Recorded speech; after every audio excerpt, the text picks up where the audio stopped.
How's it going, you guys? Welcome back for another video, man. As you guys all know, they've released two new weapons here for Season 5 here in Call of Duty Warzone. And one of them is the AN-94 assault rifle, as well as the aswell submachine gun. And you guys know I've been doing these gunsmith videos, and I will soon post my LMGs, snipers, and marksman rifles, and all that stuff soon. But I wanted to get these two guns out of the way, mainly because, well, they're new. And two, because I already have my assault rifle and SMG videos uploaded, and these didn't make it in there, obviously, because they're new. So therefore, I'm going to be showing you guys today a couple gun classes for them that I would highly suggest you guys run that are very viable and accurate, as well as showing you some DMR conversions, SMG conversions for the AR, and then some secret weapons towards the end as well, man. And what you guys are seeing here in the background is some AN-94 gun gameplay with the gun classes setups that I have, that I will be showing you guys here. And at the end of the video, you guys will see some ISO gameplay just to see how those guns perform as well. And with that being said, man, I hope you guys enjoyed today's video. I'm gonna go ahead and let the rest of these clips play out, and then we'll get to the gun class setups. But anyways, with that being said, man, I hope you guys enjoy. Drop a like and subscribe, and I will see you guys in the next one. And we're gonna go ahead and start with the AN-94. That's gonna be the monolithic suppressor for Warzone. You guys know that's a mandatory attachment for me. And then another mandatory attachment is always running the longest barrel possible, just so we can get that recoil control, bullet velocity, and maximum damage at range. So then we're gonna go with the Factory X for this gun. And then I run the Ranger foregrip. You guys can go ahead and run the Commando foregrip if you guys don't want any ADS penalty, or the Merc foregrip, considering you do have better movement. It's a secret pro to it. Got the 60 round casket magazine because it's the highest capacity magazine possible, which is pretty dope. It's 60, it's not a 50 round, it's not a 40 round. You got the 60, and 60, in my opinion, is probably perfect for when it comes to playing quads. Then we got the tac laser for the ADS speed, aiming stability, and walking steadiness. Due to the fact that we're running heavier attachments on my gun, the tac laser is going to be a lot more beneficial when it comes to running all these attachments on this AN-94. Now, you guys remember for the assault rifles, I did DMR conversions and some machine gun conversions. And with that being said, we're gonna go. Here's the submachine gun conversion. We got the monolithic suppressor. Obviously, swap the barrel out and choose the shortest barrel possible, and that's gonna be the factory 330mm barrel, giving you ADS speed and movement speed. And you guys can go with the Merc foregrip, considering it's an SMG conversion. I still run a Ranger. That's just me. And then I run the 60 round casket magazine. Obviously, the higher the mag, the higher capacity in the mag, the better for Warzone.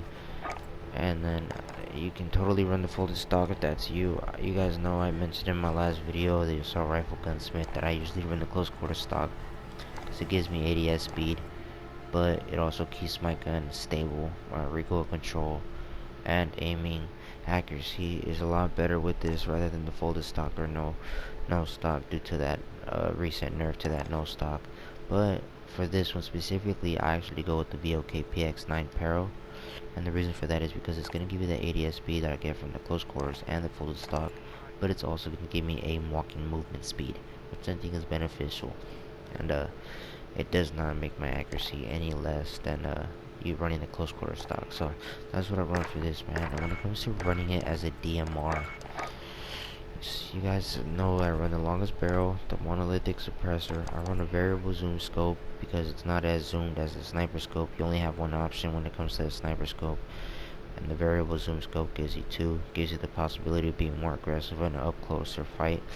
And anyways, you guys run the AN-94 factory heavy stock because that gives you aiming stability. Due to the fact that we're running a variable zoom scope, it's not going to be as stable, and that's going to keep us more stable and keep it from weapon swaying, keep the weapon from swaying. And then we run the bipod because that's obviously going to give us that DMR look. Now I would highly suggest dropping the underbarrel or the stock, totally up to you, and running the 60 round casket magazine when it comes to running this DMR in Warzone. And that's pretty much it for the AN-94, you guys. I don't have any secret weapon conversions, unfortunately, due to the fact that it's brand new still in the game. Not really much research has been done on secret weapon conversions for that gun, at least on my end. Now for the ISO, I run the FSS Nightshade, just like the Fennec. It's a monolithic integral suppressor barrel, just like the MP5, and this is what I prefer to run it with. It's giving you damage range, recoil control, bullet velocity, and sound suppression. And the good thing about this is you don't have to run the monolithic suppressor, so it opens up one more possible attachment. And you can go with the rear grip or the stock. Me, I run the tac laser for the ADS speed, and then I run the Ranger just because I have the tendency to shoot from range. You can run the Merc considering it's an SMG, and then I run the highest capacity magazine, and that's going to be the drum, 50 round drum magazine. And for the rear grip, I use a recoil control just because I like to keep my gun as accurate as possible. You guys can run the Elite, which gives you ADS speed and sprint to fire speed, or go with the ISO collapsible. That's totally preference and up to you guys, but I like to keep my guns as accurate and laser beams as possible. Now for the second class setup for the ISO, you guys guessed it, it's obviously dropping that monolithic integral suppressor barrel and running the longest barrel possible, and that's going to be the Revolution, and it's going to give you damage range, bullet velocity, recoil control. Same thing the Nightshade's going to give you, and then you're going to add the monolithic suppressor for more damage range and more sound suppression, and pretty much the tac laser for the ADS speed, the Ranger foregrip. You can run the Merc like I said, and then I run the higher capacity round magazine, and that's pretty much it, guys. Pretty standard. Obviously you can drop the tac laser and go with the collapsible if that's what you want. And but yeah, this is how I run my guns, man. Very viable and very accurate gun class setups for this AR and new SMG. And with that being said, man, my LMGs, marksman rifle, sniper rifle class setup gunsmith videos will be up soon, man. Hope you guys enjoyed these. Try them out. Let me know how you guys run your guys' class setups down in the comment section below. And I do strongly believe the AN-94 could possibly become meta. It is on pace with the AMAX right now. And we'll see how this season plays out, you guys. Alright guys, for the AN-94, I was only able to really find one secret weapon conversion, and that was the AN, or the A-94 Abacon, not the AN, but the A-94 Abacon. And to make this the A-94 Abacon, really you need the AN-94 Factory Heavy, because it looks like a club stock, and the Abacon comes with a club stock. And then we go with the AN-94 Sonic Break, just to give it that actual like materialistic look that it needs. And on top of that, it's gonna add recoil stabilization, and it's gonna really be beneficial when it comes to using the hyper burst ability that this gun comes with. And then we go with the tac laser just for that look, like I said, but at the same time I do benefit from this by getting ADS speed. And then the rubberized grip tape is really preference. Like I said, you have a fit attachment as a free slot. You guys can go with any other kind of thing. Maybe sleight of hand if you'd like, or I don't know, I just go with the rubberized grip tape just because it gives me recoil control. You can definitely go with the ADS stipple grip tape if you want, but for the optic, we go with the POS M3 thermal scope. This is a Russian kind of scope, and if you guys, this gun actually does have this kind of scope on it, but it's thermal, so it's really gonna be, it can get in the way if that's not something you want. So if you guys want to, you guys can go with the Viper, considering it's kind of like a Russian kind of scope.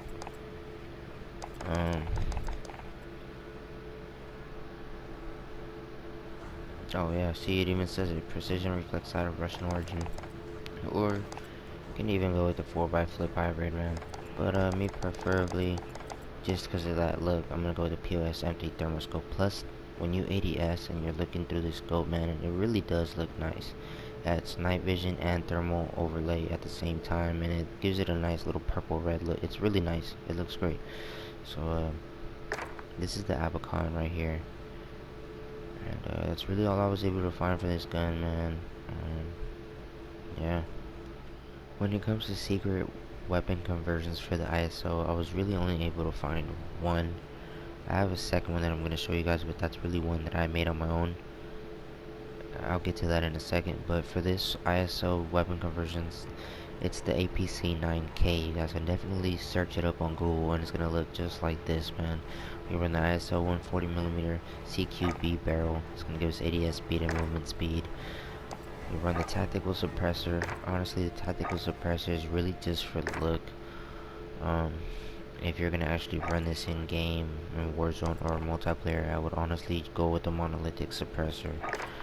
That's me running it in Warzone, but just to make it look like the actual APC-9K, you're gonna run the tactical suppressor, the Ranger foregrip, which is gonna help with recoil control and aiming stability, and then we got the ISO collapsible stock, because it does have a butt stock, but it's extended and we want it to be shortened, so we're gonna go with the ISO collapsible, which is gonna give us movement speed and ADS speed.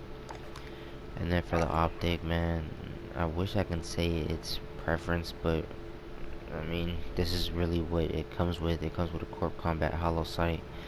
And yeah, this is pretty much it. The only thing that's missing to complete this weapon variant is adding a 30 round magazine. Unfortunately, we don't have that 6 attachment ability. So this is pretty much how you guys run it. Obviously, if you're gonna run it in multiplayer, drop that and go with the 30. But if you're gonna run it in Warzone, I would definitely go with the monolithic suppressor and sacrificing that optic for the 30 round. That's just me. This is how I would run it when it comes to Warzone. But to make it the actual APC-9K, definitely would want to keep these attachments here, man. That's pretty much what it looks like. We also have the BNT APC-9SD, and to make this the APC-9SD, you're gonna want that stock look, which you get from the F-Tac Vagrant, which you're gonna benefit from ADS speed anyways, which is great. Then we got the AIM-OP reflex sight. You're gonna get precision sight picture with this one. You got the 30 round magazine to extend that ammo capacity. Then we got the Ranger foregrip, which is gonna give you recoil control and aiming stability. This is where you can make your own choice. We got the FSS Nightshade, which you're gonna get damage range, recoil control, bullet velocity, and sound suppression. So you're gonna get a silence, which is what that SD stands for. Or you can drop that and go with the monolithic suppressor. That's another option. But I do think that if you're gonna run this in Warzone, I don't know, no matter what game mode you run this in, I do think the FSS Nightshade is the way to go, due to the benefits you get from it. But like I said, this is an APC-9SD. You can't drop that and go with the monolithic suppressor, and it's basically still going to be the same weapon. But I would definitely suggest you guys running it this way. And yeah, that's pretty much it for the weapon conversions for the ISO. I have one more that I think you guys will definitely like if you come from Apex Legends. And with that being said, let's get into that one. You guys know I come from Apex Legends, and when this game came out, it looks like this, and this to me reminded me of the R99 for some reason. And I actually searched up the R99 on Google on my phone, and I looked at this gun and I was like, I'm gonna try to make it, and I really do think I figured it out. First off, you're gonna go with the F-Tac 225mm Dominator, which is gonna be great because it's gonna give you maximum damage at range and bullet velocity. So there you go, that's closer to it. And then the R99 has an underbarrel. I would honestly go with the operator just because it's shorter, but the Ranger foregrip actually gives you, it's more bulkier, and that's kind of the look that the R99 has. R99, obviously you want that purple mag, aka the 30 round magazine. And then what you want is these iron sights are almost identical, but that little square cube kind of messes that up. So definitely run the GI Mini Reflex as your 1x H-Cock scope. And then you want that gold stabilizer, aka we're gonna go with the monolithic suppressor. So this here is my R99 in Modern Warfare. I think it's dope. I'm gonna try it out a few games. And if you guys wanted to, you can definitely drop the optic and go with the elite grip, just because it gives you ADS speed and sprint to fire speed, and everybody knows that R99 is quick. And you can also use a sleight of hand, considering it reloads quickly. But I'm fine with, you know, running the giant mini reflex, man. So that's my R99 in Modern Warfare, dog.